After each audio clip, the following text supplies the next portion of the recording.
नमस्कार बंधुओं, स्वागत है आप सभी का श्री प्रभुवाणी चैनल में। आज इस वीडियो में हम आपको साल 2024 मोहिनी एकादशी से जुड़ी संपूर्ण जानकारी प्रदान करेंगे, जैसे कि मोहिनी एकादशी व्रत की सही तिथि क्या है, पूजा व पारण का शुभ मुहूर्त क्या रहेगा, पूजा विधि, इस व्रत से जुड़े कुछ महत्वपूर्ण नियम, साथ ही साथ श्रवण करेंगे मोहिनी एकादशी से जुड़ी पौराणिक एवं अलौकिक कथा का भी। तो चलिए बिना किसी देरी किए वीडियो को शुरू करते हैं, किंतु उससे पहले यदि आप हमारे चैनल पर नए हैं और इसी प्रकार हमसे जुड़े रहना चाहते हैं तो कृपया कर चैनल को लाइक, शेयर एवं सब्सक्राइब अवश्य करें। साथ ही साथ जो बेल आइकन दिया गया है उसे भी प्रेस कर दीजिए, जिससे कि हमारे चैनल पर जो भी वीडियो डले उसकी नोटिफिकेशन आप तक पहुंचे सबसे जल्द। बंधुओं, शास्त्र के अनुसार वैशाख माह के शुक्ल पक्ष की एकादशी तिथि को ही मोहिनी एकादशी कहते हैं। इस दिन भगवान विष्णु जी की मोहिनी रूप की पूजा की जाती है।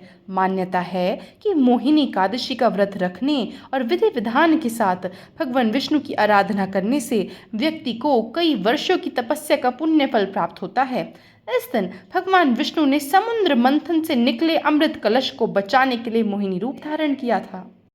आइए अब जान लेते हैं कि इस साल कब पड़ रही है मोहिनी एकादशी। तो बंधुओं, इस साल मोहिनी एकादशी का व्रत 19 मई यानी कि रविवार के दिन रखा जाएगा। बता दें कि एकादशी तिथि प्रारंभ होगी 18 मई सुबह 11:22 पर और यह तिथि समाप्त होगी अगले दिन यानी कि 19 मई दोपहर 1:50 पर। बंधुओं, नोट कर लीजिए कि पूजा का शुभ मुहूर्त रहेगा सुबह 7:10 से लेकर के दोपहर 12:18 तक। बंधु, व्रत का पारण 19 मई को सुबह 5:28 से लेकर के 8:12 तक किया जाएगा। एकादशी व्रत का पारण शुभ मुहूर्त में ही करना लाभकारी होता है। द्वादशी के दिन शुभ मुहूर्त में व्रत का पारण करने से अमोघ फल की प्राप्ति होती है। आइए अब जान लेते हैं कि क्या है मोहिनी एकादशी से जुड़ी पूजा विधि। तो बंधुओं, मोहिनी एकादशी के दिन ब्रह्म मुहूर्त में स्नान के बाद स्वच्छ वस्त्र धारण करें और उसके बाद आप व्रत का संकल्प ले लें। अब घर के मंदिर में भगवान विष्णु जी की प्रतिमा स्थापित कर दीपक जलाएं। इसके बाद विष्णु जी की प्रतिमा को चंदन, अक्षत यानी कि चावल, फल फूल, नारियल और मेवे अर्पित करें। आज के दिन विष्णु जी की पूजा में तुलसी के पत्ते रखना ना भूलें, क्योंकि भगवान विष्णु को तुलसी का पौधा सर्वाधिक प्रिय है। इसके बाद आप विष्णु मंत्रों का जाप करें और व्रत कथा पढ़ें या फिर आरती सुनें। आइए अब हम जान लेते हैं कि क्या है वे महत्वपूर्ण नियम जिनका हमें मोहिनी एकादशी के दिन पालन करना है। एकादशी के दिन पशुओं के लिए खाना रखना चाहिए और पानी की व्यवस्था भी करनी चाहिए। इस दिन हमें कांसे के बर्तन में भोजन नहीं करना चाहिए। एकादशी के दिन हमें खास ख्याल रखना है कि चावल का सेवन हमें नहीं करना। साथ ही साथ तामसिक भोजन जैसे कि लहसुन, प्याज, मसूर की दाल इत्यादि का भी सेवन नहीं करना।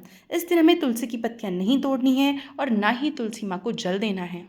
आइए अंत में अब श्रवण कर लेते हैं मोहिनी एकादशी से जुड़ी पौराणिक कथा का। तो बंधुओं, कथा के अनुसार भद्रावती नामक सुंदर नगर में एक धनी व्यक्ति रहता था, जिसका नाम धनपाल था। वह स्वभाव से बहुत नेक था और खूब दान पुण्य करता था।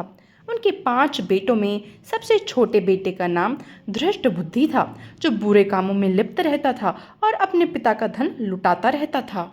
एक दिन धनपाल ने उसकी बुरी आदतों से तंग आकर उसे घर से निकाल दिया। घर से निकल जाने के बाद धृष्ट बुद्धि दिन रात शोक में डूबकर इधर उधर भटकने लगा। भटकते भटकते एक दिन धृष्ट बुद्धि महर्षि कौंडिल्य के आश्रम में जा पहुंचा। महर्षि उस समय गंगा में स्नान करके आए थे। शोक के भार से पीड़ित धृष्ट बुद्धि कौंडिल्य ऋषि के पास गया और हाथ जोड़कर बोला, हे मुनिवर, मुझ पर दया करके कोई ऐसा उपाय बतलाएं जिसके पुण्य के प्रभाव से मैं अपने दुखों से मुक्त हो जाऊं। उसकी पीड़ा समझते हुए महर्षि कौंडिल्य ने उसे मोहिनी एकादशी का व्रत रखने की सलाह दी। महर्षि कौंडिल्य ने उसे बताया कि इस व्रत के पुण्य से कई जन्मों के पाप भी नष्ट हो जाते हैं। धृष्ट बुद्धि ने ऋषि की बताई विधि अनुसार व्रत किया, जिससे वह निष्पाप हो गया और दिव्य देह धारण कर श्री विष्णु धाम को चला गया। तो यह थी बंधुओं साल 2024 मोहिनी एकादशी से जुड़ी संपूर्ण जानकारी। आशा करती हूँ वीडियो आपको बहुत पसंद आई होगी। वीडियो देखने के लिए आपका बहुत बहुत आभार।